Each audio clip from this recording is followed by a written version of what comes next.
Hello, Brobs. I'm back from the sale. The big sale. I'm going to start off with the special books I bought. There was only 5 of them. They were $13. And the rest will be softcover. The White Cat, Gillette Burgess. What does this say? Warren Avenue, Detroit, Michigan. I'll have to look her up. It'd be great if it said Mrs. Monroe, which it does say Monroe. Maybe it's Clarence Monroe, though. Is he the historian? Or am I thinking of someone else? Gillette Burgess, Joy Fielding. Isn't Joy Fielding a writer? 1907. I don't know when the original was, but I came to myself with a disturbing sense that something was wrong with me. Me too. Great condition. We'll definitely have to read it on the channel once I get back to that starting tomorrow. The Love Affair of a Homely Girl. How much is this one? $3? $3.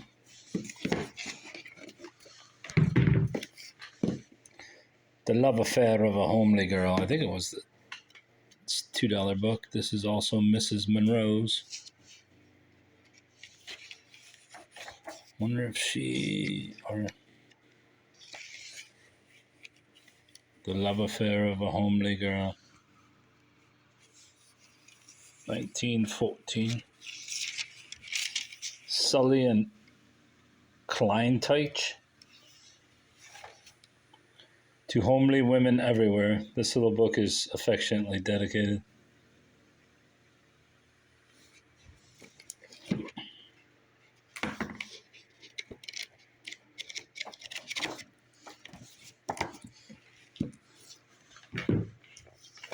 This book was $1.50, and I thought it was pretty funny. Paganism for Beginners. The Complete Guide to Nature-Based Spirituality for Every News Seeker. I mean, do you really have to do anything if you're a pagan? No.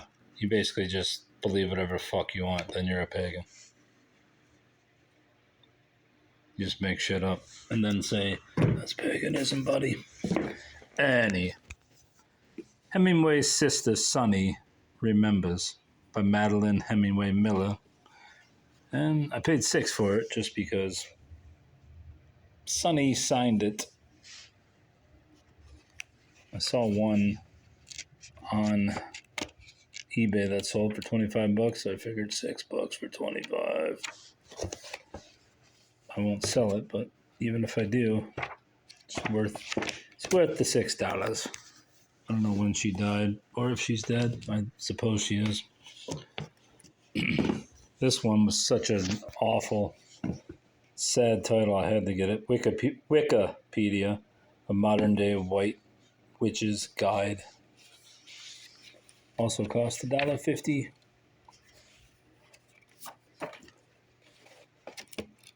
Got some pretty cool illustrations. Is that a cell phone? Yeah, it is. Digital magic. Jesus Christ. So yeah. Cute, huh? The Guillotine and the Cross by Harold H. Carroll. Hopefully some relation to Lewis Carroll. The Guillotine and the Cross follows in the tradition of Warren Carroll's 2 other popular historical works, 1917 Red Banners, White Mantle, and Our Lady of Guadalupe and the Conquest of Darkness. That sounds like a good one. During the Reign of Terror and the French Revolution, over 40,000 Frenchmen were executed just for holding fast to the Catholic faith and objecting to the worst excesses of the Committee of Public Safety. The bloodlust of the years 1792 to 1794 staggers the imagination, even in the retelling, and the campaign against the church was as diabolical as it was cruel. Did see 2 books on the Spanish Reformation, which I should have got, but I did not. Death and the Regeneration of Life.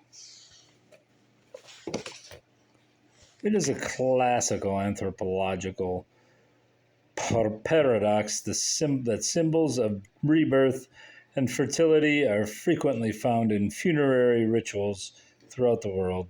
The original essays collected here re-examine this phenomenon in the light of new information from China, India, New Guinea, Latin America, and blah, blah. The major concerns of the volume is the way in which funerary rituals dramatically transform the image of life as a dialectic flux involving exchange and transaction, marriage and procreation, into an image of a still transcendental order in which oppositions such as those between self and other, wife giver and wife taker, Brahmin and untouchable, birth and therefore death have been abolished. Interesting stuff, buddy. Edinburgh University Library. Great. Cambridge. John Fonte, The Wine of Youth. I believe it's Black Sparrow. Yes, it is. It'd be great if it was signed by Bukowski. That'd be worth the fucking trillion. Don't know what edition this is. If it's an early one, it's 3rd printing. It's fairly early, so. What was this released in 83? 85? 85. Might be worth something. It seems fairly unmarked. Besides the sticker residue. Yeah, Fonte is a even worse version of Bukowski. American Gothic, the story of America's legendary theatrical family, Junius, Edwin, and John Wilkes Booth. Did not know the whole family were theater nerds, but yeah, now I do know. The Booths led lives even more outlandish and destructive than those of the Shakespearean characters they were famous for portraying. Junius Booth, the preeminent English tragedian of his day, was a dipsomaniac, bigamist, and madman. His prodigiously talented son, Edwin, became the most renowned Shakespearean actor in America, dazzling the theatrical community by playing Hamlet for 100 consecutive nights. Edwin's younger brother, John Wilkes, the most handsome man the American stage has ever known, was well on his way to a spectacular acting career before bringing permanent disgrace and dishonor to the Booth family by committing the most notorious crime in American history.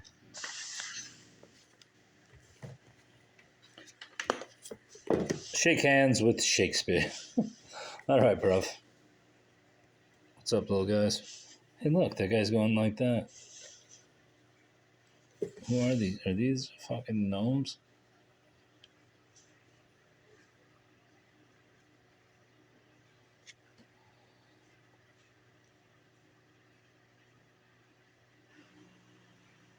I got fucking buck teeth, or are they vampire teeth? Those are Buckies, aren't they? Here are 8 of the Bard's greatest comedies and tragedies, especially adapted for reading and performance by elementary school children. Oh shit, I didn't know that. This is literally meeting Shakespeare. Well, I have another Shakespeare book somewhere in there. No, I don't. Did I already do second Shakespeare? Where'd it go? I thought I had 2 Shakespeares. Yeah, maybe I don't. Maybe it's a smaller book.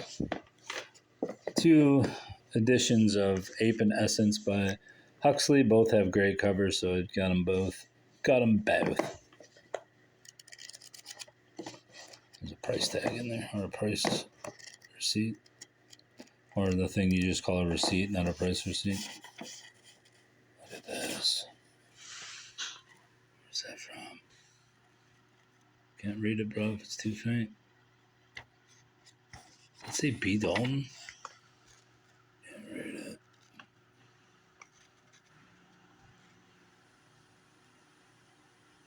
Can't read it.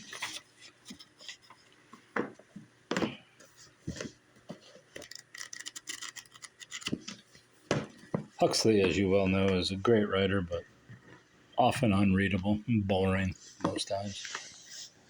Bocce and Bolshevik. I'm not sure who the hell Bocce is, but I know what Bolsheviks are. So I don't know what this book's actually about.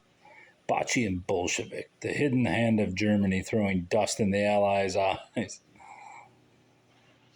Seemed like a fucking small press. Jewish nationalism.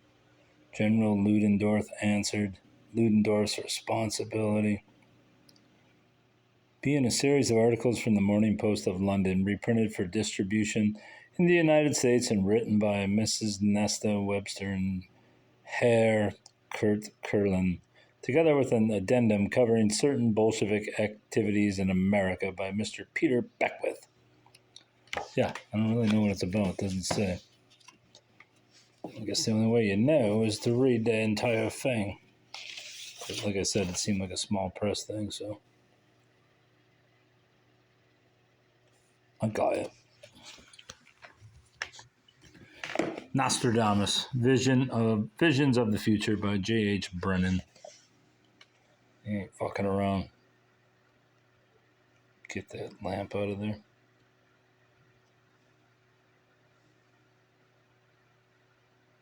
It's trembling.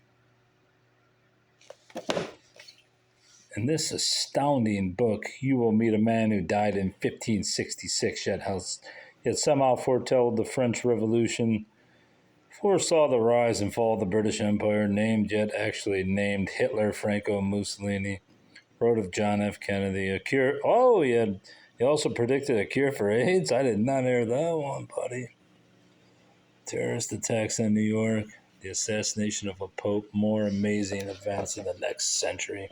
I think I have this one. I have a lot of Nostradamus books, but I don't believe I have this one. Russian Writers and Society, 1825 to 1904. Probably shouldn't have got this one or the next one, but who needs college when you can just buy these old frickin' books? 60s. Russian writers, most 19th century Russian writers wrote for their own time and their own country. Renaissance Thought, the classic, scholastic, and humanist strains by Paul Oscar Christeller. It's too good of a cover to pass up, so I did not. Oh, what's this? What do we got in there in the back, buddy? Something, bookmark. What is it? What is it? Prairie Lights, Iowa. Guessing it's a bookstore in Iowa City.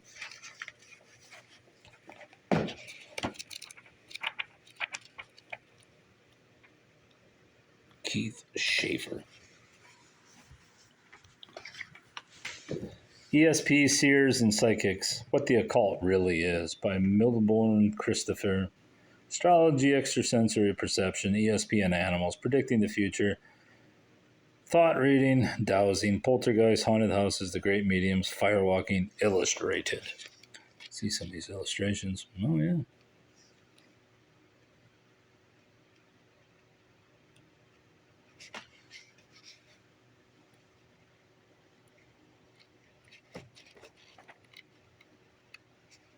The Occult. Here is this.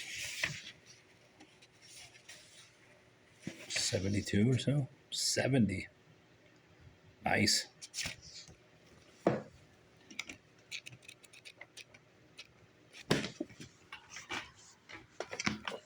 Jacques Derrida. I'm not sure how you say it. HC for life, that is to say. I don't know what the hell that means. Who's HC? Title of first recalls a commitment, a promise, of course, defying fiance or trust in some given word. I just know he's a philosopher. Usually his books are worth money, so I didn't even look. But what it was, I just grabbed it. We'll see if it's worth anything later. Sylvia Plath, Ariel. I think this was her second collection, maybe her third. I don't know how many she had. Stasis in darkness, then the substanceless blue pole of Tor and distances. God's lioness, how one we grow. Pivot of heels and knees, the furrow splits and passes. Sister to the brown arc of the neck I cannot catch. N-word eye, berries cast dark hooks. Black sweet blood mouthfuls. Shadows, something else hauls me through air. Thighs, hair, flakes from my heels. White Godiva, I unpeel. Dead hands, dead stringencies.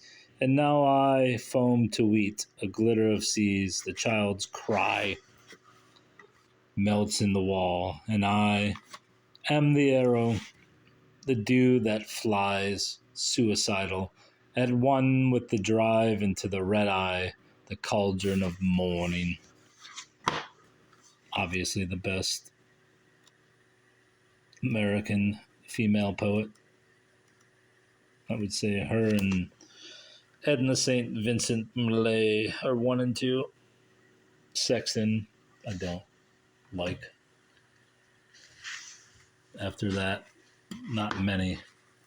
Cubbits is bad beyond those two. There's a few decent ones. Not many. Friedrich Nietzsche, the portable Nietzsche. I have a copy of this, but it's not in great shape. This one is in very good shape.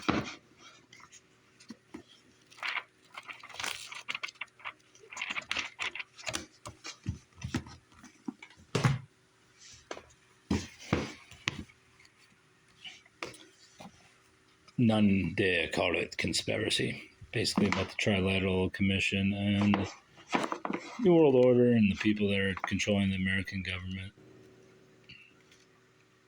All true.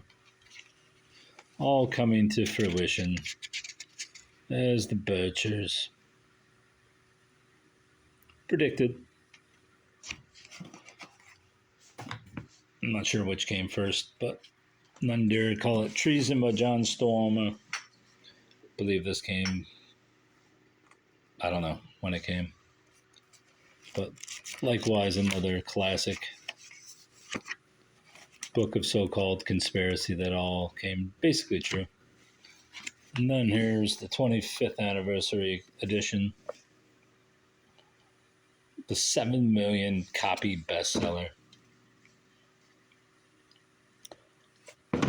Yeah, New World Order is real if you don't believe it. Now, here's a nice book, The Silent Sin, a case history of incest. Can't say I've ever had a book on incest before, so the powerful personal story of a young girl's love affair, Jesus Christ, with her father, motherfucker. I wonder if this is worth anything. Jesus Christ. She was a psychopathic liar, a nymphomaniac, a blackmailer, potential suicide. She was 17 years old. In a quiet voice, she told psychologist Dr. John Woodbury, I have had some incest problems with my father. The Silent Sin is her own searingly honest story, taken from the tapes made during her psychotherapeutic sessions with Dr. Woodbury. Here are both a revealing study of the society's ultimate taboo and a deeply moving human drama you will not soon forget. Yeah, I don't think I'm going to be reading this, but it's in good condition. Maybe I can sell it. Do it. Scenarios of the Revolution by Jerry Rubin. This looks somewhat interesting, despite the hippies involved.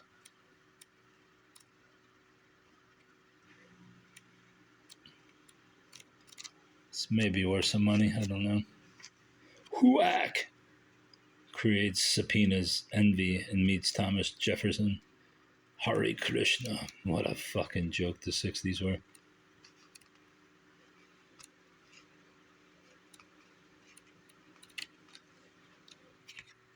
And people say, well, the 60s ain't great music. Yeah, you had like 5 good bands. Zombies. Rolling Stones are a middling band with 15 or 20 great songs out of 3 million. Beatles were great. Led Zeppelin was good. They were both mostly the 70s, but they came out of the 60s. The Kinks, Jimi Hendrix. All right, so maybe there was 10 good bands. Who else? Jethro Tull was pretty good. Yeah, Black Sabbath, the Ooh. Yeah, I'd say about 10 great bands. And then the rest, like the Mamas and Papas, Frank Zappa, rubbish. He had a few good songs. He was a great novelty, but most of the stuff from the 60s was shit. Eric Burden and the Animals was pretty good. Hit or miss.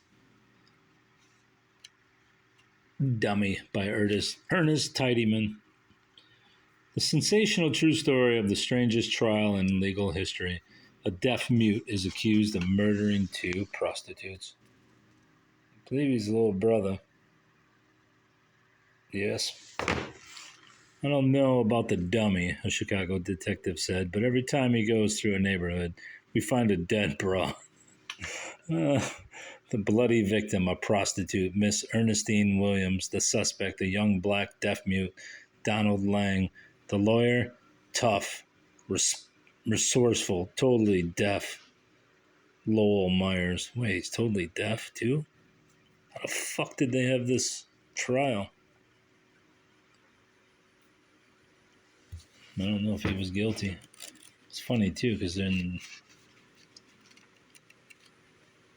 Eloise, the former local insane asylum, there was a case of a girl who I believe was murdered as well. Her name was Dummy, but she was apparently a good looking, or at least willing to have sex with inmates.